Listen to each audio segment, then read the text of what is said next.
The next speaker is one who I just happen to think about, Grant Butler, wasn't it about 10 years ago that he did this experiment? And I'm not going to say much more because I think he's going to talk about it, and I'd much rather have him do it. But he came a year after that event, he came and talked to us, and it was one of the most inspiring talks I've ever heard. I think he's a great, he has really great stories, and so now that I've built up, so that we must. Anyway, Grant Butler is an editor at the Oregonian, used to be a food writer,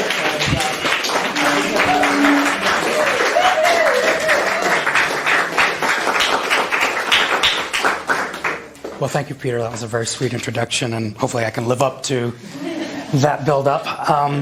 First things first, get the two questions out of the way. Yes, I'm still alive.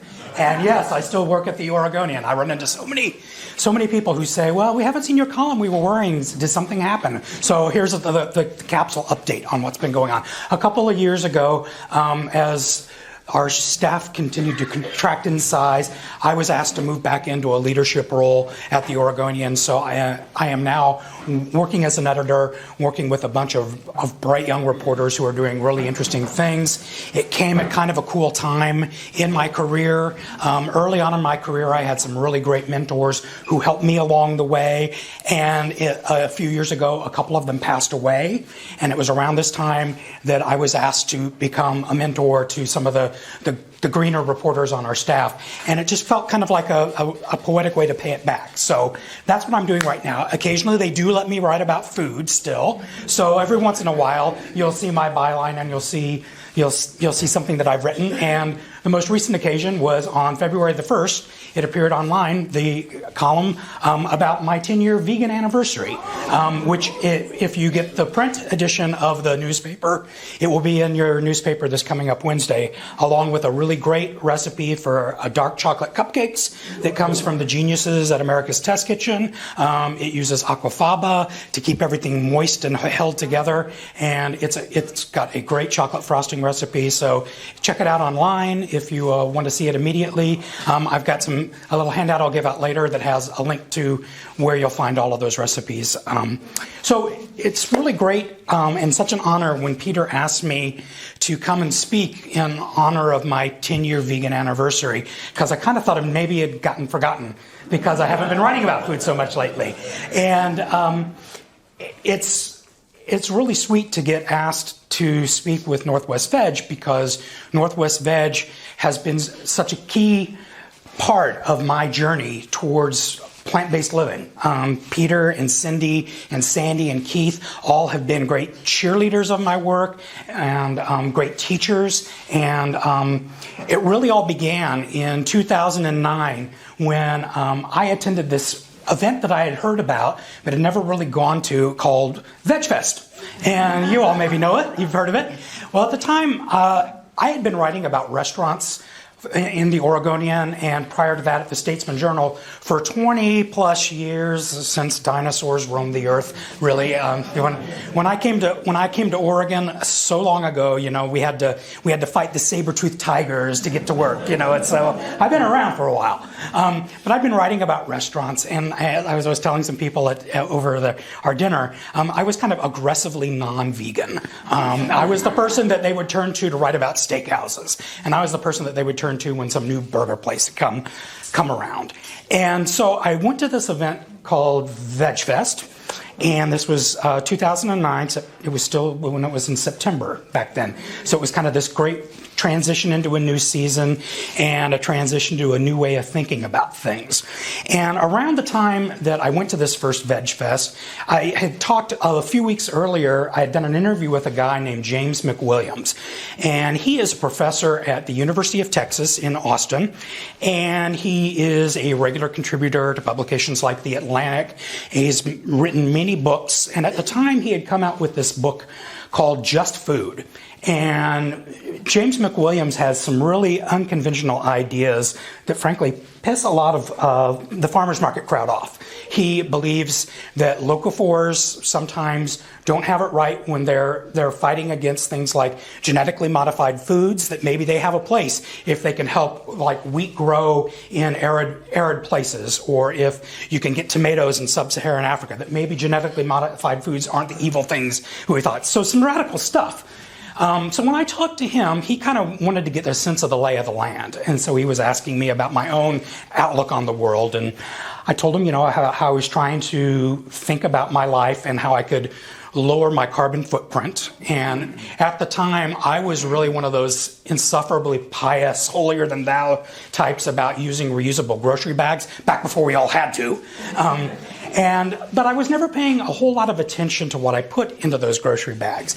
And James was talking to me about how, that if I was really serious about answering the eco-friendly call, that I needed to start paying attention to what I ate. And that if I continued to eat this crazy diet of steaks and burgers and chicken and all of that stuff, that I was just paying lip service to being serious about caring for the earth. And I thought about that. And then I went to this first Vegfest. And I, did what we all do when we go to Vegfest. I roamed through the aisles and tried all the chocolate and got all the coupons for all these things that I'd never tried. And, this is where I learned that nutritional yeast was not something that you use to make beer. It had nothing to do with baking bread. So it was kind of an eye-opening and taste experience. It was really great.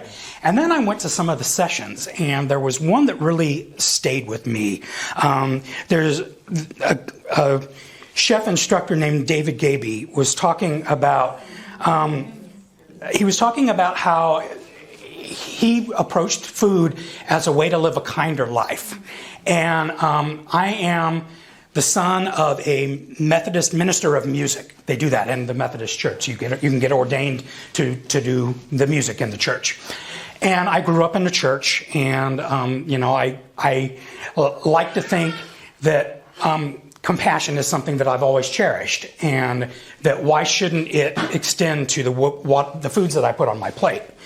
And so I thought about what David said a long time after that, and this was September, and so kind of that fall, I was percolating on his words and James McWilliams' words and thinking about what I could do in my life that might have meaning. So around the time that this happened, I was talking about this at work with some of my coworkers. And I had one of my coworkers say, it would be kind of funny for Mr. Steakhouse to do a month of vegan eating. And maybe write about it, see what you think. And this was hardly a novel idea. In fact, at the time, it was almost cliche because there had been so many food writers who had experimented with eating vegan for a limited period of time. And I'd read a whole bunch of those, and I found them enormously depressing because almost all of these writers who experimented with the vegan path spent their time focusing on all of the things they weren't having. And, there's like, woe is me, I'm not having bacon. And, what do I do when I go out to my friends at a restaurant and there's nothing for me to eat? So rather than having kind of that glass half empty approach, I wanted to approach vegan for a month as a way to discover new things. And I'll admit, it was somewhat cynical. I chose the month of February because it's the shortest month of the year, and I wasn't sure if it would take, but it was interesting. February 1st came around in 2010, and I made the switch. And I talked to my editor about it, and she said, well, if you're going to do this, you need to write about it. And you need to write about it like every day. Write about something, what you're experiencing. And, how do you feel? How are you sleeping? What are the new foods you're discovering? What has been the most surprising thing? What's been the most disappointing things? At the time, there was an awful lot of not very good vegan ice cream. It's gotten much better, thanks to Ben & Jerry's and folks like that. But I was writing about the things, the pluses and the minuses, but I tried to keep it focused on the positive because I was having such a positive experience. And the month came and went, and I was feeling better.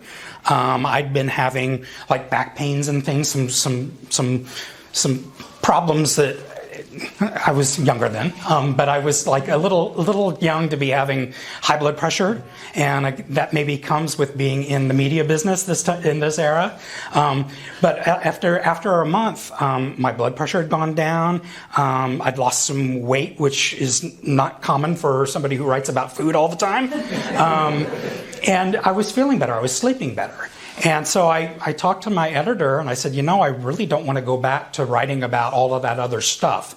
And so she said, well, why don't you keep with it and keep writing about it? And so I started a column that appeared up until 2017. It appeared a couple of times a month in the paper and online. And I still write every once in a while about it. But it was just a really great experience for me. And I had so much support from the people at the Oregonian, but also the people in the community. And it was really interesting because I was also involved with a lot of social media. And I found that there were people all around the world that were offering me tips and best wishes for success. And it was kind of a cool thing to kind of publicly do something on Twitter and on Facebook where people were like, okay, well, here's something that you might not know. And I developed this weird following among people in Malaysia, which I've never quite understood. I have quite a number of Malaysian Twitter followers now. Hey, whatever. So it's been 10 years, and again, I feel like the blessings never stop. Every day I learn something new.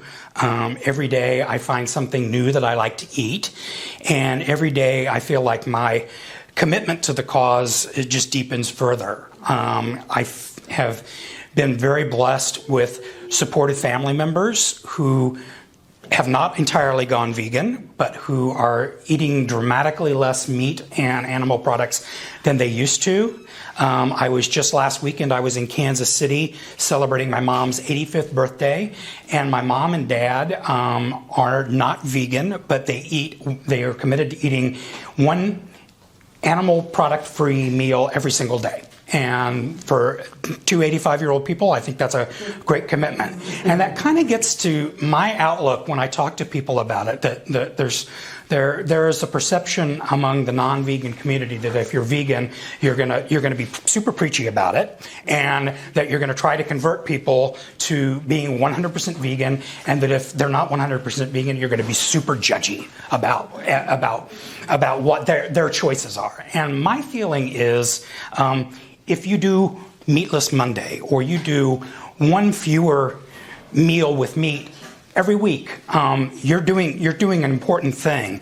And when I talk to readers who still call and still email, I try to underscore that, because I really feel it's important that we don't push absolutes, and that we celebrate every step that people make. So when I was in Kansas City last week, I went out with my parents. There's this Mexican restaurant near where they live called the Salty Iguana, and it is a place where a long time ago there wouldn't have been a thing for me to eat except maybe the guacamole there. And they have now Impossible Tacos. And I was able to share a big plate of Impossible Tacos with my dad, and my dad was like, this is really good. And he's been one of the biggest skeptics. And when I've come home and I've cooked for them, I frequently will present food to him and not tell him what it is, and he loves it. And he loves the soups that I make, and he loves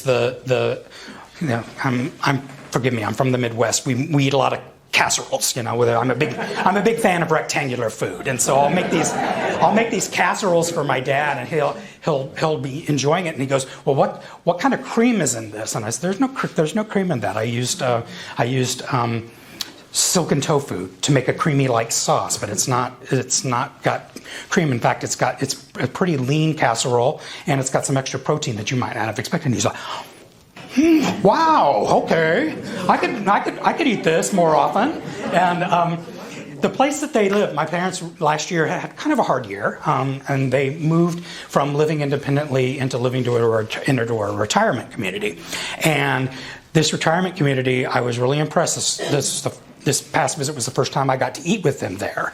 And they had really great vegetarian and vegan options on their menu. And and I've talked to a couple of people here tonight who said that it was a Mission or Willamette View, and then Rose Villa, the retirement communities, both in Milwaukee, that they have pretty advanced vegan food programs. And so it's kind of cool to see this happening as baby boomers age and are moving into places where they can get some help in their later years, that there's some serious menu options available to them. And I was not sure how it was going to be, but when we had my mom's big birthday dinner, we had it there, and there was a pasta dish that I had, and I was like kind of stunned that the pasta was perfectly cooked and the sauce was really flavorful, and that it would normally have been served with cheese, but it didn't need the cheese that was on it because it was so flavorful and it was so loaded with vegetables.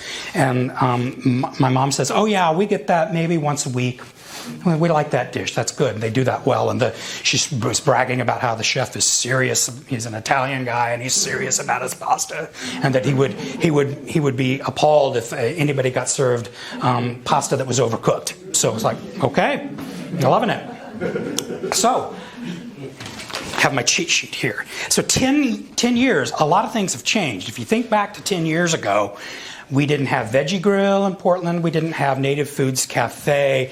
The number of products that we take for granted now, there were so many products that didn't exist back then. And I know some of you have been vegan and vegetarian for a lot longer than that, and that I'm always in awe when I think about what it might have been like to go vegan in the 80s when you had to seek out things like, tofu was not something that was readily available. You had to go searching for it. And, the products that the folks at Tofurky make, that, they were scarce to be found. You see them everywhere now. So much has changed in that time. And I just kind of made a list of 10 things that 10 ways the vegan world has changed in 10 years. And the number one is fake meat got better and turned up everywhere. And, we have gone from a time when the only fake meat options were, people referred to them as frankenfoods, and you found them in the freezer section, and you weren't quite sure what the ingredients were, and if you ate them, they had kind of an odd texture. And to have gone to a time when now you can find the Impossible Whopper in every city in the country, which is kind of amazing when you see a fast food giant like Burger King embracing vegan food as a viable option for their customers. And then, I know some people don't like the idea of eating things like the Beyond Burgers or the Gardein chickenless strips. But again, I think about someone like my dad and him digging into that plate of tacos at the Salty Iguana and discovering, wow, he really liked it and he could eat that. And I don't know that he would have been satisfied with the meatless options that were available 10 years ago. So it's great that those things have taken off. And also, I have to admit, as somebody who grew up eating a Kansas City diet of burgers, barbecues, and steaks, that every once in a while I feel this culinary itch that needs to be scratched. And a Beyond Burger does that for me. And I feel like if I can eat something that resonates with the flavors that I loved as a child and not cause harm to any animals, that's a good thing. And I just don't make it the only food that you eat. Just like you wouldn't want to eat an entire diet of Juanita's or tortilla chips because they're vegan. So, Tofurky took off in the last decade. Turtle Island Foods, the parent company of Tofurky, a decade ago, you still had to. They were in most supermarkets, but you didn't necessarily find the full range of products everywhere that you find now. And in the last decade, it has become a worldwide phenomenon, born right here in Oregon. And Seth Tibbetts has a book coming out in April that's all about how Tofurkey went from being this business that was run in basically a shack to being a $120 million a year business. And when you think about that, it's really remarkable. And I would highly encourage you, if you're ever out in Hood River, to try to take a tour of the Tofurkey factory, which is right there. If you go like towards the Columbia River, right there where all the sailboarders are, there's the factory. You can't miss it. And it's state-of-the-art green facility. They've got a bocce ball court on the roof, which I wouldn't mind having a bocce ball court at my place of business. So it's a great place to visit. I encourage you to do that. In the last 10 years, restaurants got wise. And I'm not talking about vegan restaurants. I'm talking about the everyday restaurants that you go to with your coworkers and that you go to when family visits town. A decade ago, if you went to a mainstream restaurant, you might have been able to get a pasta with marinara sauce, or there would be some vegetarian line cook in the back who would make you a plate of grilled vegetables, that you had to specially ask for that. And now when you go to most mainstream restaurants, you'll find 3 or 4 or more really good options on the menu that happen to be vegan. And one of the things I've liked seeing is that most restaurants are putting these dishes in with all of the other dishes on their menu. They're not putting them off at here in this lower left corner. This is the food for the lunatic fringe. They're mainstreaming it. And so that what I love about that is that it's signaling for people who aren't vegan that this is just as viable of a menu item as this other item that has meat in it. And it gives people permission to experiment and try something that they might not have done if it was sequestered off at the bottom, or if it was, had the telltale V sign next to it. Though that's always handy. As someone who dines in a lot of mainstream restaurants, it's handy for that. But I like seeing it mainstreamed in there. Portland's vegan dining scene got serious respect. A decade ago, a lot of the vegan food options in Portland were limited to carts. There were a few places. The Sweet Pea Baking was around. It was very different from what it is now, but Back to Eden Bakery was around. But the trend has been towards places going from carts to becoming bricks and mortar. And people have noticed that.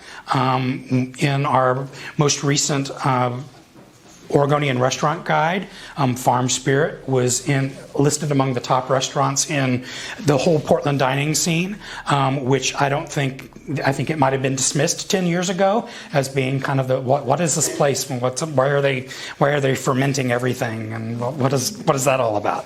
So it's great to see, and it's also gotten a lot of respect nationally. Portland was named a couple of years ago the most vegan-friendly city in the country by the folks at PETA. And I don't know how people feel about PETA, but it's a cool designation to have that. So it's nice, and it's nice to see Portland's vegan dining scene get written about in national publications like the New York Times, and getting the attention it deserves. So artisan vegan cheese became a thing. 10 years ago. Let's go back to 10 years ago and talk about some of these rice cheeses that were out there. 10 years ago was the era of Dia version 1.0, and they've changed the recipe so much it's hard to remember what that cheese was like a decade ago. And now we have brands like Miyoko's, which you can find at Trader Joe's, and her cultured butter is also at Trader Joe's. You have this new to me, I don't know, maybe they've been around a while, but this brand called Violife that I had not seen until recently. And when I was in Kansas City last week, my sister made this vegan version of a mushroom risotto that they like, and they used Violife Parmesan cheese on it. It was the first time I'd had that. I was like, okay, that's really good. So it's kind of hard to believe that vegan cheese has become what it is, and that it's so satisfying to people who eat cheese all the time, and they're like, well, this is totally a good option. Vegan mayo went mainstream. We did not have just mayo 10 years ago. I was sad to see it come and go, but for a while, there was an incredibly affordable vegan mayonnaise type spread at Trader Joe's, which we should all be lobbying them to bring it back because it was really excellent and it was like $2 a jar, so it was insanely affordable. Okay, I'm going to proselytize a little bit about travel here. How many of you have been to Las Vegas? Yeah, am I right? Yes. Vegan Las Vegas is a thing. Vegan Las Vegas is so cool. I do not gamble, and I go to Las Vegas at least once every 18 months just for all the food options that are there. It is so cool to see places, mainstream places like the Aria Casino and Resort, where every menu has vegan options on it. The pioneer was of course the Wynn, where when Steve Wynn opened that, I want to say in 2008, 2007, Steve Wynn is vegan, and he insisted that every restaurant have a full vegan menu of options. And when that kind of took off and became a success, other properties started noticing this. And it's now one of the most exciting places to go if you're a fan of really good food. I can't say enough about the life-altering experience that is the vegan tasting menu at the restaurant called Sage in the Aria.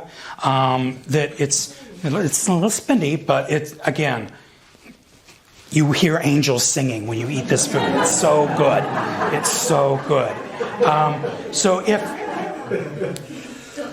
if you haven't gone to Las Vegas, put it on your list. Again, you don't have to gamble. I don't gamble at all, but there's so much good food, and there's a lot of good entertainment, and Lady Gaga's there. So I'm going to see Lady Gaga in May there, and I'm so excited. I saw Lady Gaga in Las Vegas a year and a half ago doing her rock show, and now I'm going back for her jazz and piano show, and I'm so excited for that. And before I go see Lady Gaga, I'm going to eat every vegan thing I can find at Eataly, which is the big food thing that's at the Park MGM hotel, which is where Lady Gaga is at. So go get your monster on and eat some great vegan food at Eataly.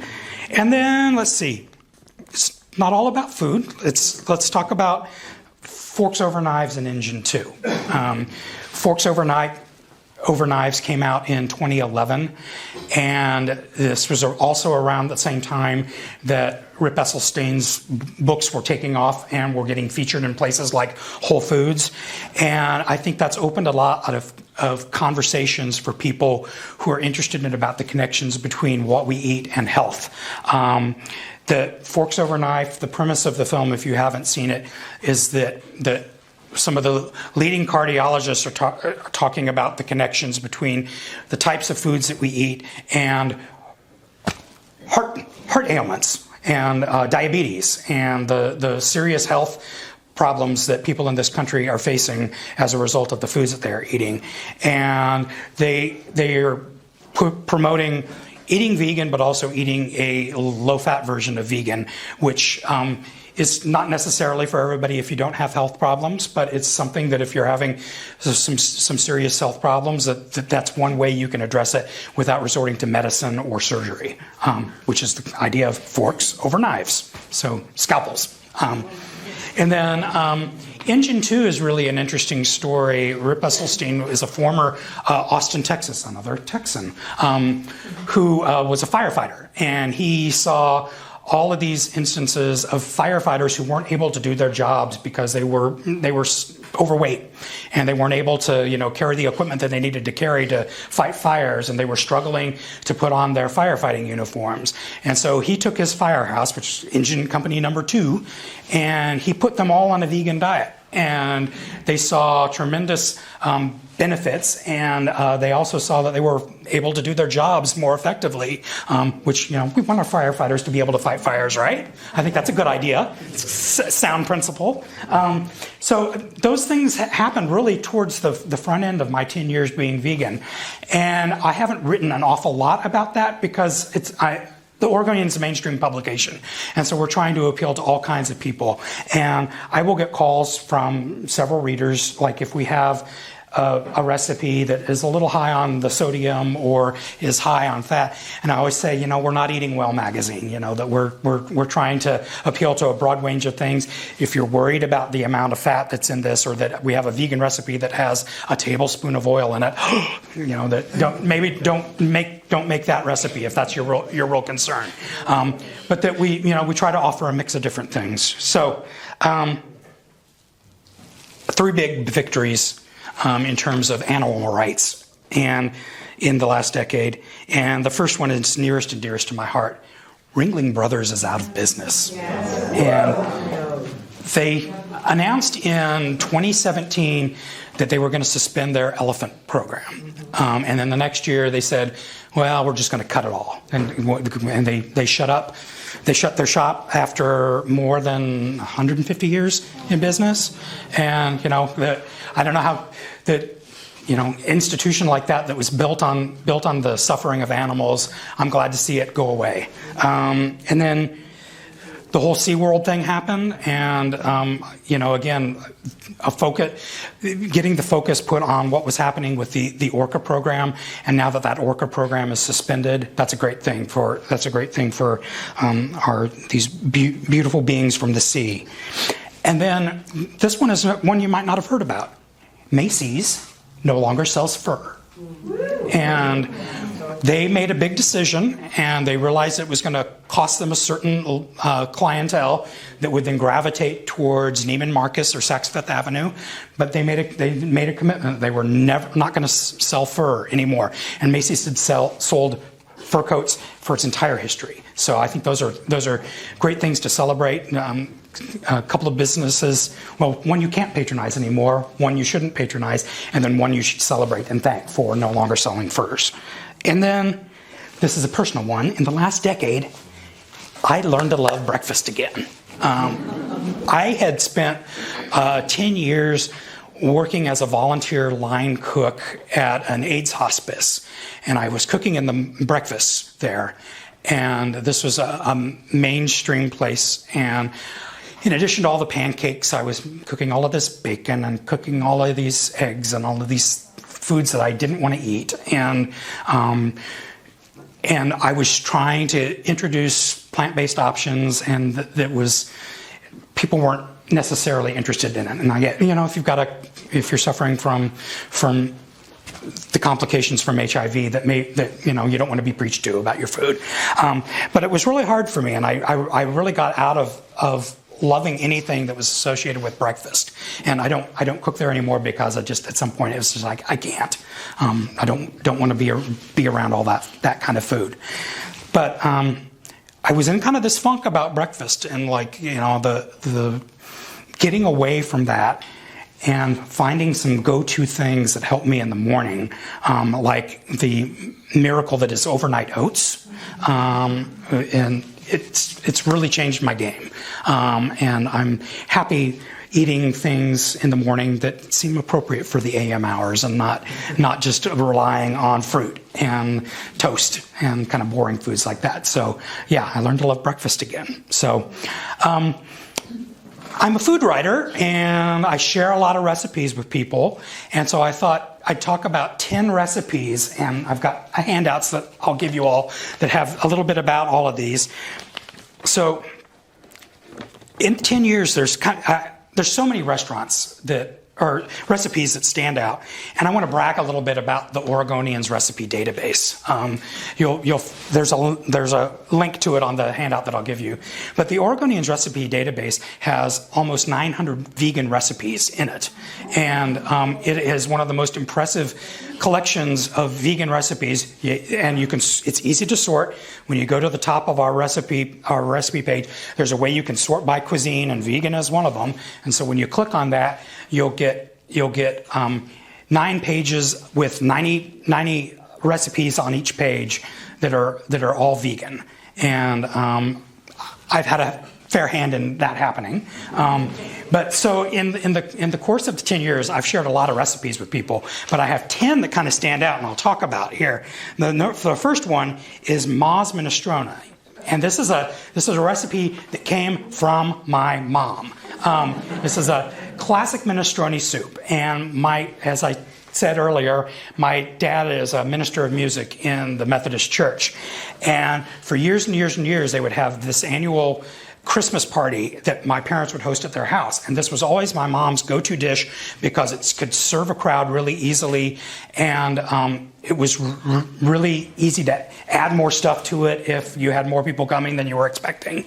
And when I was talking with my mom about early on in my vegan journey, I was talking with her about what vegan is, and she was so funny. She would, "What is this vegan food that you're talking about?"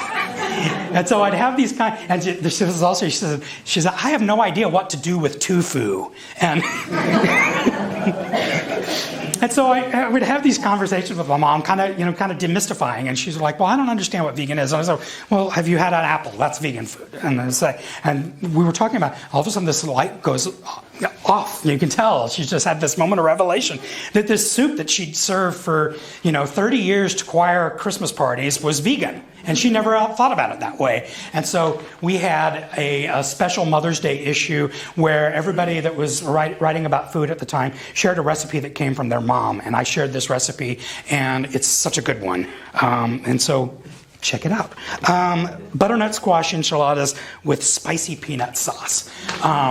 This is a recipe that comes from this venerable Portland Mexican restaurant that's still around in one location called Chez Jose.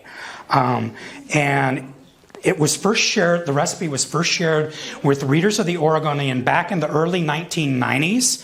And everything about it is vegan except for the cheddar cheese that goes on the top. So if you sub out a vegan cheddar or leave the cheese off altogether because you don't really need it because it's such a rich dish, it is one of the best things that you'll make.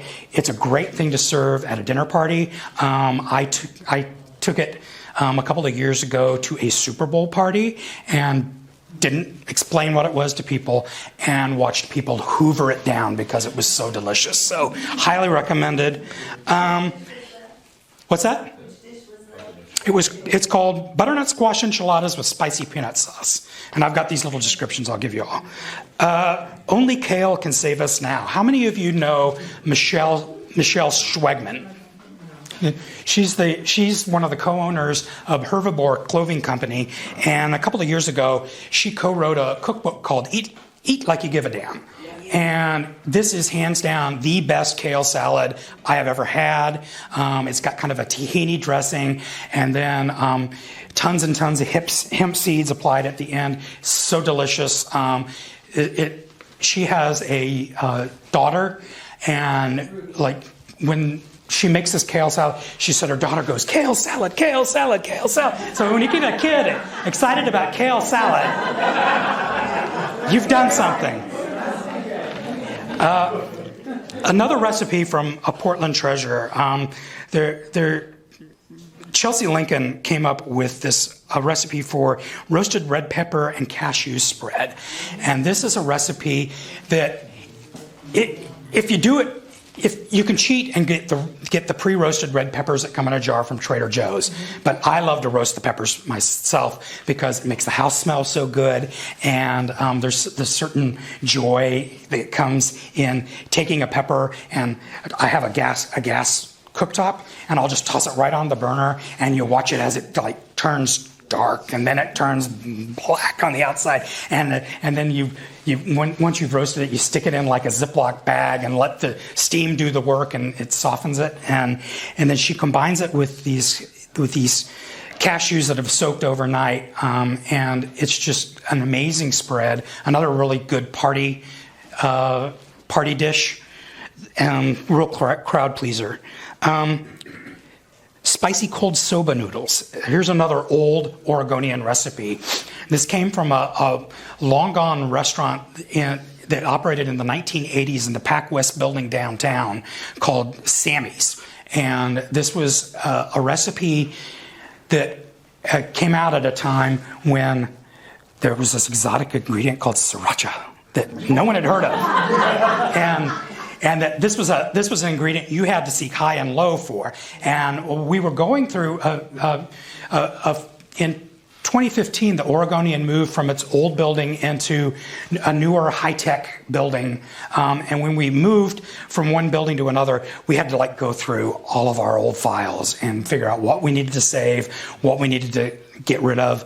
And I came across this recipe, and it's like this was ahead of its time, and it's so good, and it happens to be vegan. Again, nobody was thinking about it in that prism when it was first shared with the readers of the Oregonian in the 1980s, but it's worth rediscovering. Pasta with leeks and tempeh bacon. This is from an entire cookbook that's devoted to the concept of vegan bacon. And if you've not tried tempeh bacon, it's worth discovering just for this recipe. If you just do the tempeh bacon, it's worth it. The same goes for sexy sprouts with coconut bacon. This is a recipe that comes from Gaz Oakley, who is an internet sensation on YouTube and Instagram. He goes by he's a Welsh guy. He goes by the name the Avant-Garde Vegan. And if you've not seen his videos on YouTube, they're very entertaining. He's like a bodybuilder, and so a lot of his recipes are really health focused. And he came out with a cookbook called Vegan Christmas a couple of years ago, and the sexy sprouts was his like go-to side dish for any holiday meal. And again, it's worth knowing for the coconut bacon. It's the best coconut bacon recipe that I've ever come across, and I've tried a lot of them. And this is a really great one to use the giant shaved coconut that you can find at Trader Joe's. I'm really shilling for Trader Joe's, I realize. Here's one that's dear to my heart. Gaz Oakley. And if you look on YouTube, it's Avant-Garde Vegan. And he's got hundreds of videos, and his videos are great. Yeah, they're really fun. So here's one that I'm personally very proud of. When I grew up in Kansas City, there was this restaurant in Independence, which is a suburb of on the Missouri side, called Stevenson's Apple Farm. And Stevenson's Apple Farm was Bess and Harry Truman's favorite restaurant back in the day. After he was done being president, it was about the time that Stevenson's Apple Farm opened, and they were Sunday regulars there. And Harry's must-have side dish was this corn relish that they made there. And Stevenson has long since gone away. It's now a parking lot for a 7-Eleven-like convenience store called Quick Trip. So it's kind of sad that that's not there. But it was a restaurant that had kind of outlived its era. You know, it was serving things that people didn't really eat anymore. And this recipe I found, my mom had this recipe book that came from Stevenson's Apple Farm, and you thumb through it and you're going like, God, I don't want to make anything. And then I came across this relish, and it told the story about how this was President Truman's favorite side dish. And it was like made with canned corn. And it was like, it's like, okay, this recipe needs to be reinvented, and it needs to be brought back for a new era. And so I saved it.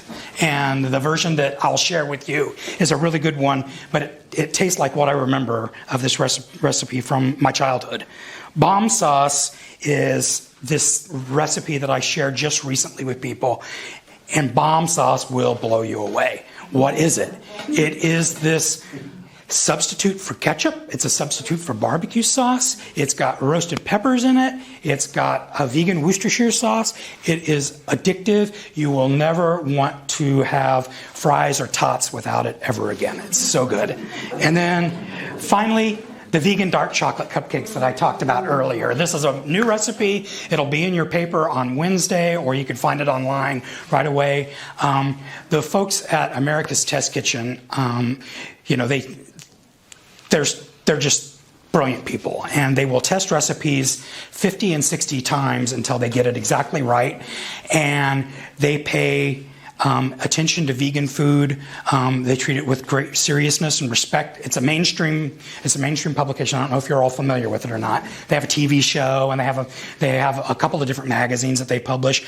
But it's really interesting because you see, like, if you look at Cooks Illustrated, which is one of their magazines, there's always vegan stuff in there. Again, they don't think of it through that prism, but you look at the list and it says, oh yeah, that's something I can eat.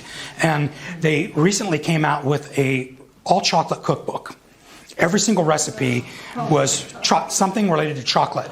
And there were surprisingly a lot of vegan chocolate recipes in there, but these cupcakes, insane. And I highly recommend them. You will love them. So I've rattled on long enough. That's kind of what's going on with me, but I want to leave a little time to answer questions from you because that's always the best part. Yeah. So I know the Oregonian has changed, morphed in many ways over the years, but have you made any kind of impact, do you think? The Oregonian. Of course you have. Yeah. I hear from people all the time that they like trying the recipes that I have, and they say, "Oh, I'm not thinking of being vegan all the time, but I wanted to try some things. I wanted to try to see if I could do meatless Mondays and treat that seriously, or if I could try some things that would be maybe lower in fat or not have saturated fat, which is Great things about eating vegan is that you're lowering a lot of fat content. So I hear from people that they're really eager to try out those recipes among all the other things that they're having. And again, I celebrate that. I think that's really great, and that I'm happy anybody chooses to have one fewer meal with animal products. So yeah, I feel like it has. I heard from a lot of people when I published my 10-year anniversary, and a lot of the reactions were, "Well, we're glad to know you're still alive," which is we're glad to know you're still around. And then the people, I got a lot of notes from people saying thank you, and we miss seeing it so often, but we're glad when you do have a chance to parachute in and write something about the vegan world. So yeah, I feel like it does. How many people do you think you personally were responsible for turning off the vegan food? Oh gosh, I don't have any idea. Again, I know of a couple of people who've told me that I inspired them to make that leap, and a couple of people who I really respect that say they might not have made that change. But in terms of like how many people do I know directly, I think that it's hard for me to gauge. But anecdotally, I would say it's fair that there's some people who've been inspired to eat lower on the food chain, which probably safe to say you've probably saved a few lives. Yeah, hard to say. I don't know. I may have saved my own. So yeah. I think you took a big risk, since the job you were doing was all meat, and then you do this, and you're still able to keep your job. Your boss wanted to keep you. Can you talk a little bit about that? Because I think you took quite a bit of risk in.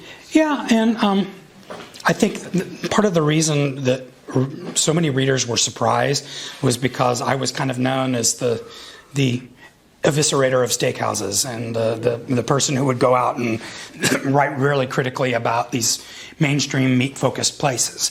And my food editor at the time, when I told her I was thinking of doing it, and it's kind of, we had the discussion of what does this mean for my job.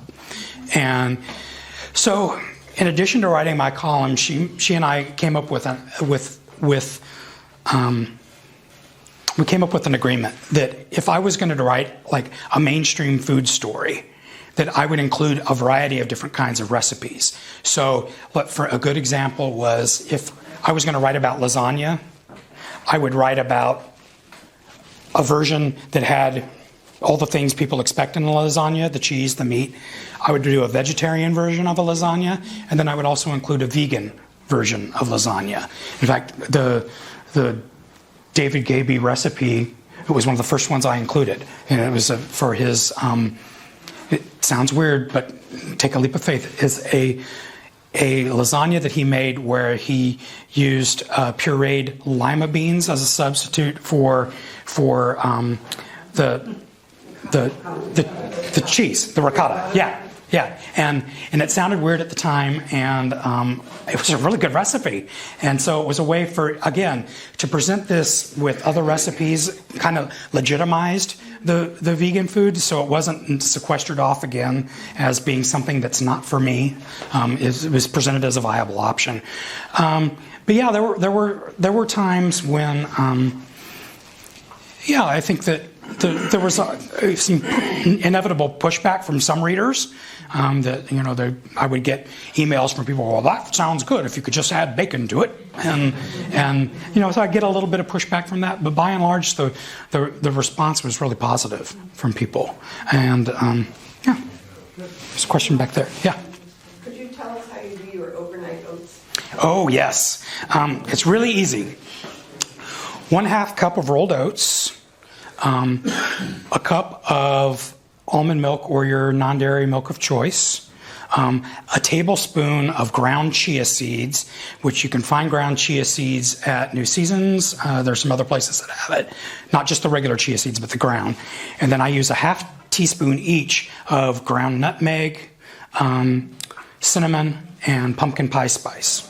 So there's no sugar in it, other than I'll add like a handful of raisins or something like that. So the sugar that's in it is coming naturally. And so you put all of that in a lidded container. You just dump them all in, stir it up, put the lid on the container, stick it in the fridge, and the next morning you toss it in the microwave for 2 minutes, and you've got a really, really delicious breakfast.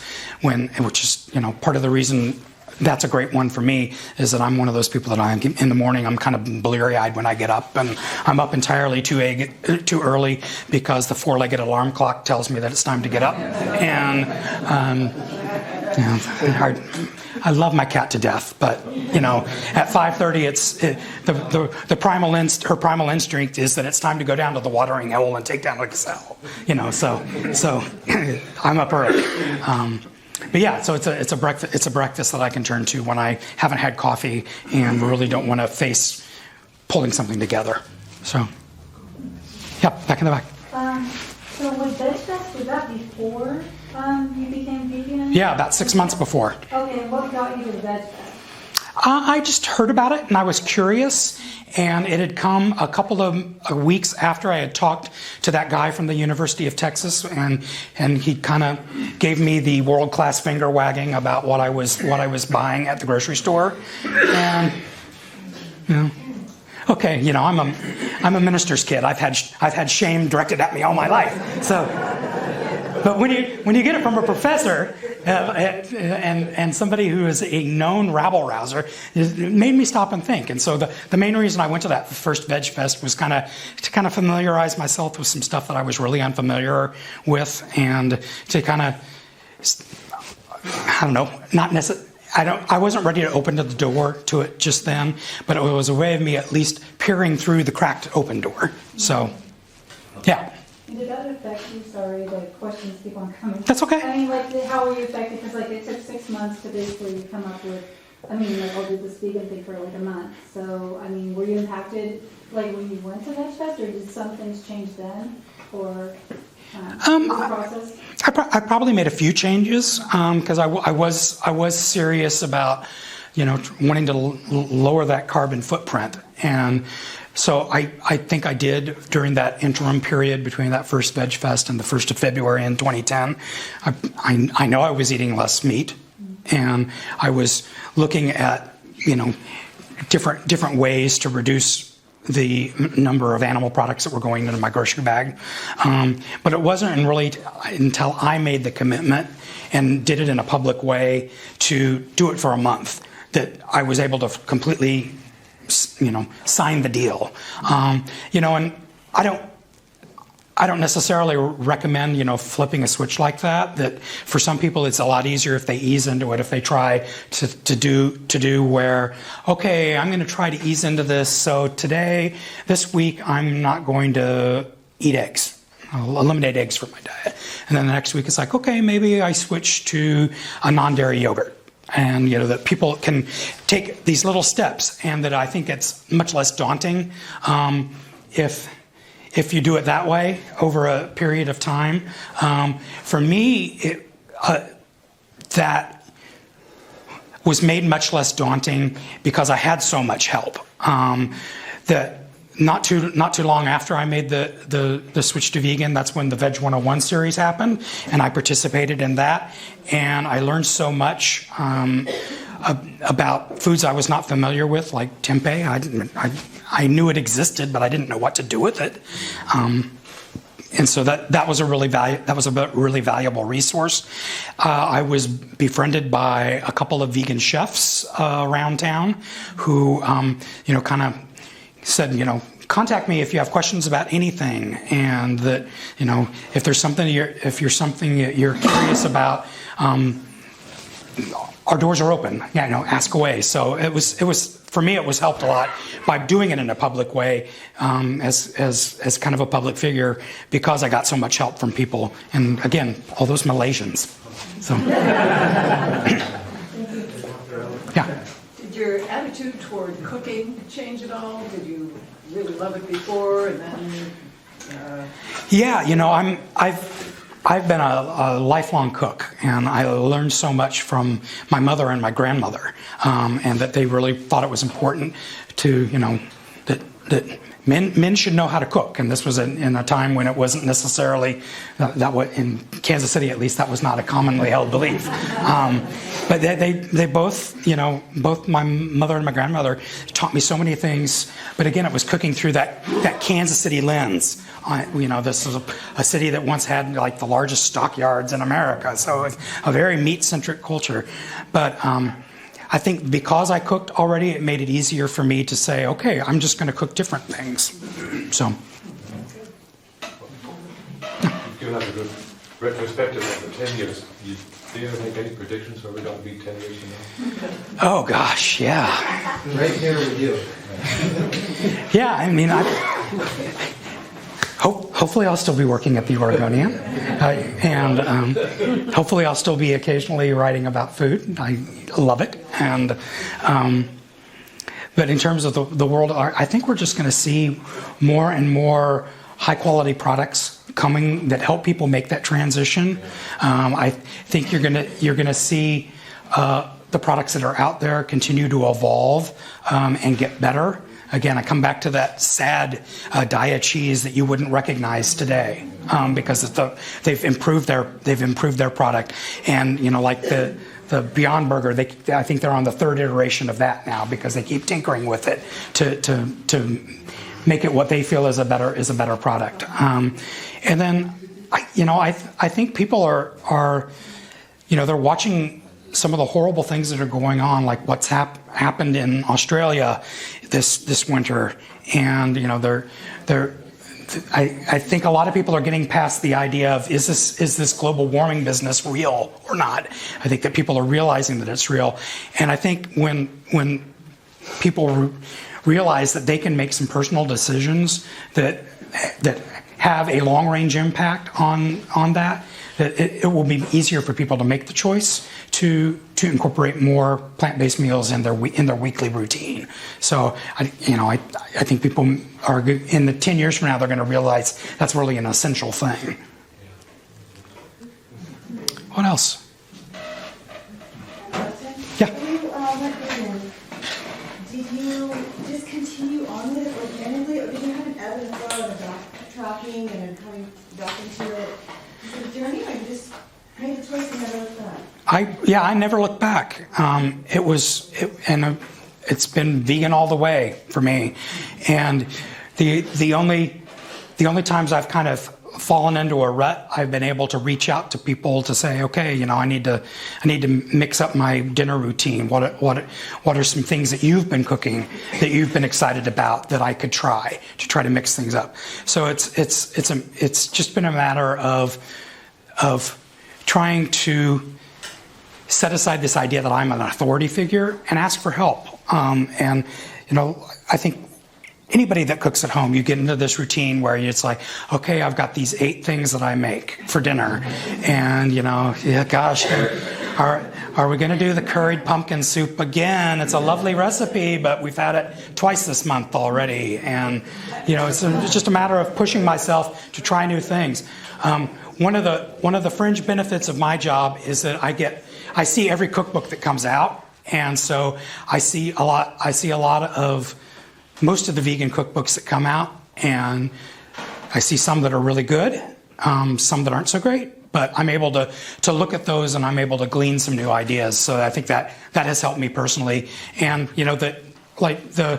almost every public library has good sections of cookbooks, so that if you find yourself in a rut, you don't have to go to Powell's and spend $100 on 5 new cookbooks. You can go to the public library. Beaverton has a great cookbook collection, and thumb through and find some new things.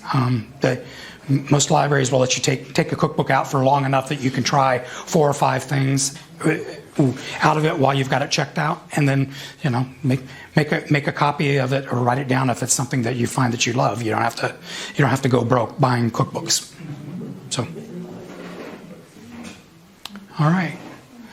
Well, I've got those recipes for you, so I'll let you guys have those. And thank you again for having me here. It was a pleasure.